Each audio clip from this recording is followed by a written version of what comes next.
Welcome, everyone. I'm Deborah Taylor, and I'm retired librarian from the Enoch Pratt Free Library in Baltimore, Maryland. And it is my pleasure to be here with you today. And we are announcing the winner of the second annual Eloise Greenfield Children's Poetry Advocate of the Year Prize, a prize created by the Children's Book Council and HarperCollins Children's Books. We're going to talk today about the power of poetry for children, and especially the importance of Black authored poetry and storytelling. But first, let me introduce Monica and Untia.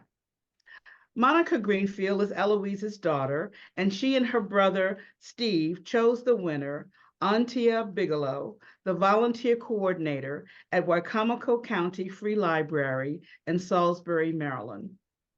Untia was chosen for her work as an advocate for the reading of books of children's poetry by Black poets, and she is going to tell us about her work in a moment. First, Monica, can you share with us your thoughts and feelings about your mother's work and legacy? Sure. I guess first of all, I'm happy to be here, happy about this award, happy that the award is going to Untia. My mother, I think she would be really happy about this award. Her work, I think of her as, I think I've said this before many times, but as an activist, someone who cared deeply, loved Black people, loved language, loved music, and how music played a role in her writing and her poetry. She loved her work, and it was very important to her, and her readers were very important to her as well. And Antia, how does your work in the Wicomico Public Library influence your use of poetry with children? Well, my work, it brings a place where poetry has a unique way of captivating emotion and sparking creativity and the fostering of the love of language in the children that I help here. So working at the public library has provided me with a platform to be able to share the beauty of poetry with children in this community and surrounding communities. Through various programs, workshops, and collaborations, it actually helps bring about even more creativity in me to be able to find ways in order to spark the interest of poetry in young minds. How do the children respond? Like the magic of first encounters is something that I always love. So like when you first read a poem to children and you see the emotion that crosses their face, when you see them be able to dance to some of the things that the words that you're expressing, especially, so I used to teach kindergarten. So when I used to, there's one book that I really loved, and it was called Come On Rain. And so when we would read the words, come on, rain, I'd have them dance around, and they'd have their tambourines, and we'd have our umbrellas. And so just having those moments where children listen to words that are poetic and it means something to them and it brings out something in them, it's just awesome. And just to see how they love to, and then when I give them paper and I say, so I want you to express to me what you feel. Like how do these words make you feel? Or how do you want to put your emotions to paper? It's just awesome because like they just love it. Like they just soak it in. You know, you stated, and I want to get this absolutely correct because I loved it so much. Poetry is the heart in the form of words that sometimes take on rhyme and rhythm that has the impact to change lives through expression of life. What does that mean to you? I just found that, all that idea of poetry being at the heart of things. So at some of the worst and best moments of life, poetry has been able to get me through them. To be able to write down on a piece of paper exactly the emotions that I feel that sometimes you can't always express to others because they don't understand. So when I write down the expressions of what I feel, they can help me get through those crazy moments. They can help me express the laughter and the light that I feel that maybe someone else might not feel, but I feel through my words and through my poetry when I put that on paper.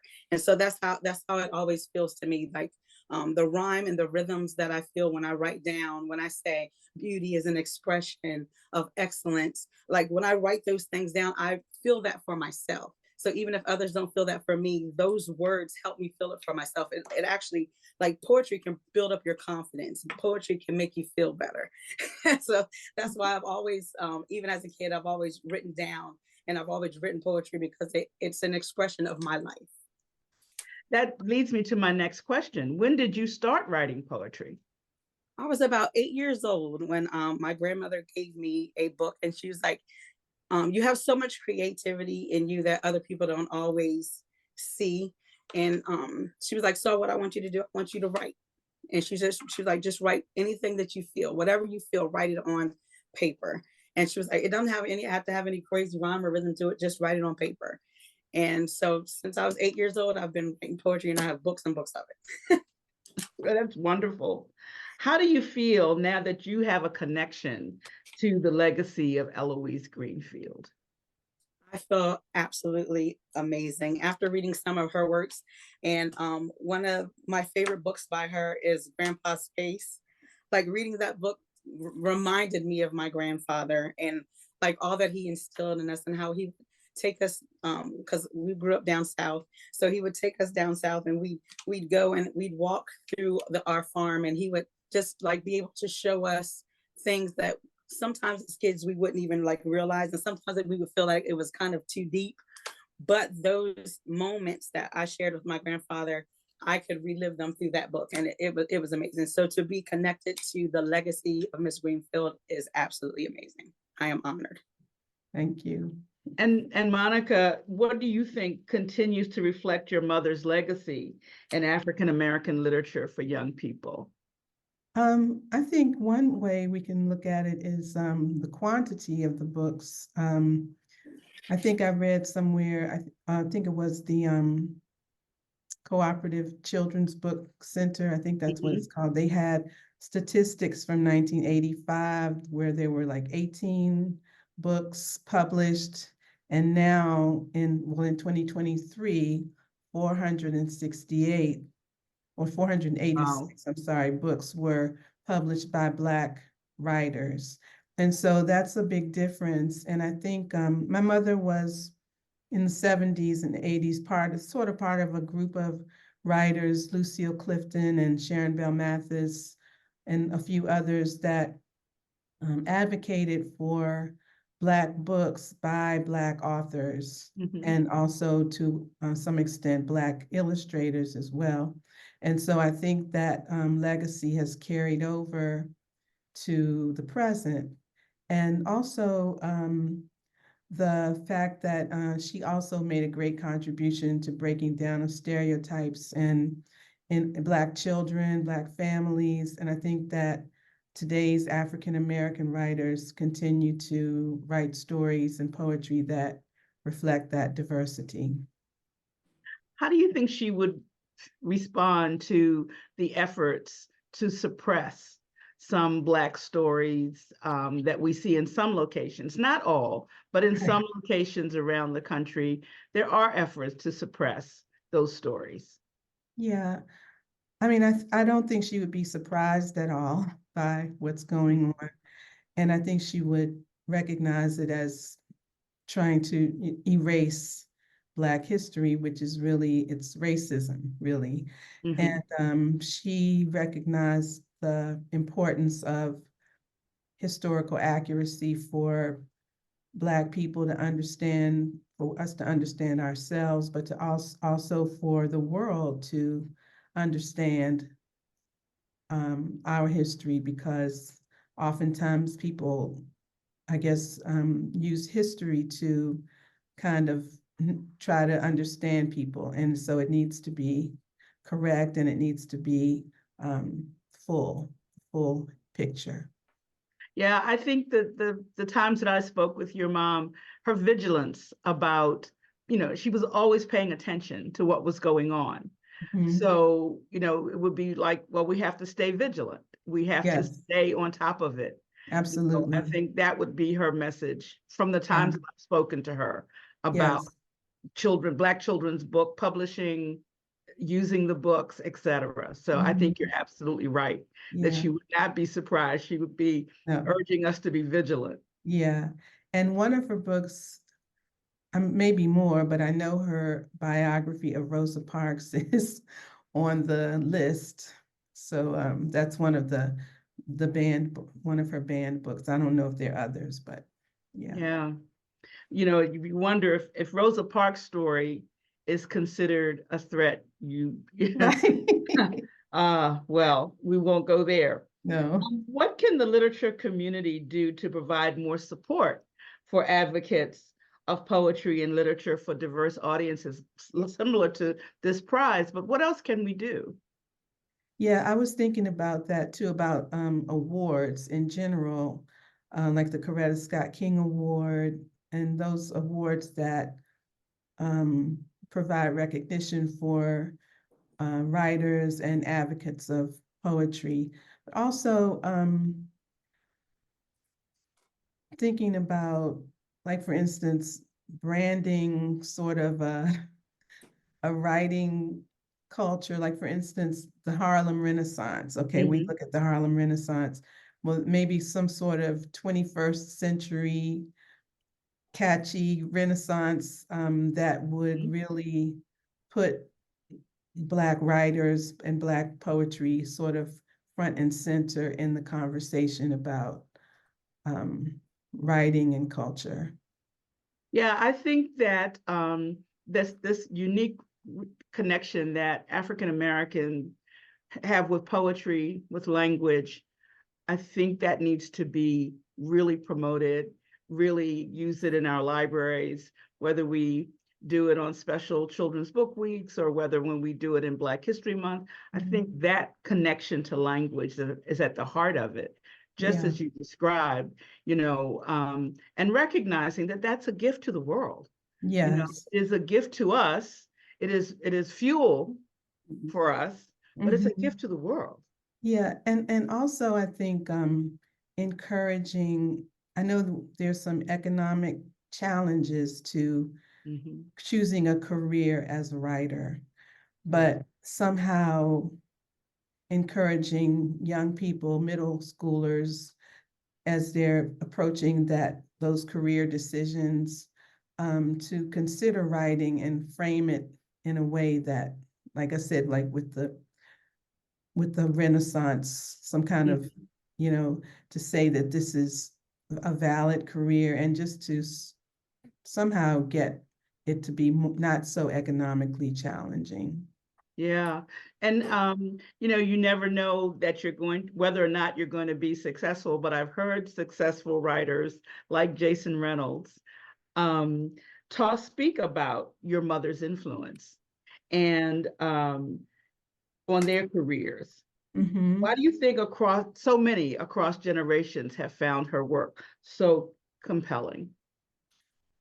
I think that writers appreciate her understanding of children and how she's able to connect with them on a deep level and an emotional level.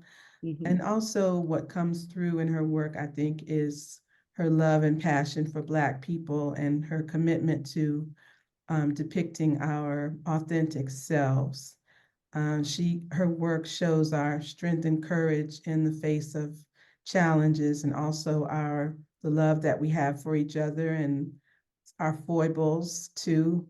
And I would think that, excuse me, that Jason and others are responding to those aspects of her work. Now, these next couple of questions are for both of you. I'll start with Untia. How can we encourage young people from diverse backgrounds to find joy in reading and literature? There's so many demands and so many distractions in the world. How do we encourage them to find joy in reading and literature? So what I do is I have them use poetry as an outlet. And from what I've seen, even here at the Wacomico Public Library, what I have to do is I have to collaborate with schools and community centers so that children of diverse backgrounds are able to have poetry and some literature, because unfortunately, a lot of them don't actually come into the library, so we have to find other ways to get them literature. And so what we do is we do programming and we do workshops, and we connect to schools, and we connect with the after school programs, and we do workshops where they are able to take their imagination and emerge it with the vibrancy of what they feel, and they can put it on paper. And a lot of times, for some reason, they feel inadequate, or they feel like their words don't mean anything, or I don't have the ability to do that. And what I tell them is, I was like, poetry is an expression of what you feel. So what you feel, you put that on paper. And I was like, just from what you put on paper, you can literally change someone's life. So the words that you think that might be irrelevant to someone else have the power to change someone else's life. So all I ask you to do is to be creative and to put your heart into what you write. And then I always give them examples of W.E.B. Du Bois or Toni Morrison, and just thinking of like their humble beginnings, or Maya Angelou. And I would read some of their poetry, and they'd be like, I can feel that. So like, take those words that you heard from that, and dig deep in yourself, and then write down what you feel. And I was like, what I feel is that poetry is always, it's like the words from your heart. I was like, so what you feel in your heart, what you feel in emotions, what you feel at home. And I was like, and sometimes life for these children can be crazy. So I'm like, so in some of your darkest moments, like, write it down on paper. I was like, because poetry can be your way out. Even when you don't see a way out, poetry can be that for you. So just making sure that they have, the capacity to be able to reach the materials that they need. I always try to make sure that I can get it to them in some kind of way, giving them free literature when they come to our summer reading programs, and making sure that they see faces that look like them. Because that's a big one. I have grandchildren, and I always say, I was like, so it's great to see, some of these other authors, but my grandchildren need to see faces that look like them. So that we have a representation in literature, and not just, just thinking that, we don't have anything out there, but we do. And so when we have people like Mrs. Greenfield, when we have people like Maya Angelou, when we have people like Toni Morrison, and they can see and put a face to what they are, and they can see themselves in them, that's how we bring poetry to them. Yes. Any thoughts, Monica, how we can help kids find joy in reading and literature amidst all the distractions of today? Yes, that is, Untia said some of the things that I was thinking as well, about children seeing themselves and seeing people that they know in what they're reading, and that really establishes that connection and that emotion where they're totally into what they're reading. And so that was one of the things I was thinking about. Yeah. Also, yeah, she pretty much said what I was thinking too. One of the things that I've noticed is that when children are very young, they love stories. They don't have to have all of the bells and whistles. If you look at very young, I'm sure you've seen this, Untia, in the library, when preschoolers come to story hour, they're excited when you're making faces and using voices. How do we tap into that? How do we ensure that they don't lose that that sense of connection to story once they get a little bit older? One thing that I always tell parents is, like, it takes about 15 to 20 minutes a day for you to just sit down and read to your kids. I say, so if you want to have an avid reader when they get older, you have to read to them when they're little. So when my grandchildren and my children were young, I would read them stories just throughout the day. Just in the middle of the day, I'd read a story. I like go to the bookshelf and pick out a story, and I'd read it to them. At night, that 30 minutes before bed, You get them all cuddled up, and it gives you time to actually spend quality time with your children. Read them a book. It just takes those little things of just making sure that your kids become avid readers, and you have to start really early. So I was like, from the age of birth to 5 is when children are most like sponges. So those are the moments that you need to be given into them, like read to them, show them. You can find poetry on YouTube. If you don't want to read to them, YouTube and read to them. One thing I really do like is I work with the United Way as well, with the Women United, and we do something with Dolly Parton's Imagination Library. And so we pack up these nice kits and we give them to first-time parents, where there has free books in there, and it has literature where they can get those books actually sent to their home so that they can read to their kids, so they can keep their kids with that love of reading. So very early on, parents should always be reading to their children. And I'm pretty sure schools still do story time. When I taught kindergarten and preschool, I did story time. So those help too. And what we do here at the library, we do story times, and we do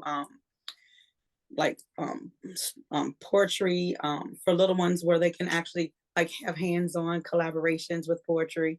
So those things, they help build young readers' minds to want to keep flowing in the line of wanting to stay as avid readers when they're older. Yes. Monica, did you have any closing words for us? Just to respond to that question, I was thinking about book clubs, because I'm sure that I know there's some schools and parents who do book clubs, but if there was some sort of a real campaign around book clubs for young people where they could have that socializing and, but also reading and discussing books and discussing poetry, I think that would really, it would be something, a fun activity for them around literature, where I think it would be more encouraging for them. And also I was thinking about what Untia said about just starting reading like from infancy, and just to develop that love for literature. You really hit upon something. I think that's one of the things that that causes kids to move away from reading, is they don't see it as a social activity. They don't see that it can be something you do with your friends. They don't see that, and that as they get older, that becomes more and more important to them, to be a part of friendships and what have you, and to find ways to connect both the social and the creative and the love of reading is really a great way to let them know, oh no, this can be something that you can do with your friends, you can share, you can start a story, you can finish a story. I think that would be key. Right, and there's so many YA books now that are diverse, and that young people could really enjoy and discuss. So I think that would be great. Yeah. Okay, well, we want to thank you and congratulate you again, Untia. We are so happy. I am particularly happy, having worked in libraries for 40 plus years. Makes me feel that that is in great hands as we move forward. And we're so grateful for your work. We're so grateful for what you bring to the young people in Wicomico County. And just keep up the great work, and congratulations. Yes. Thank you so much. Congratulations.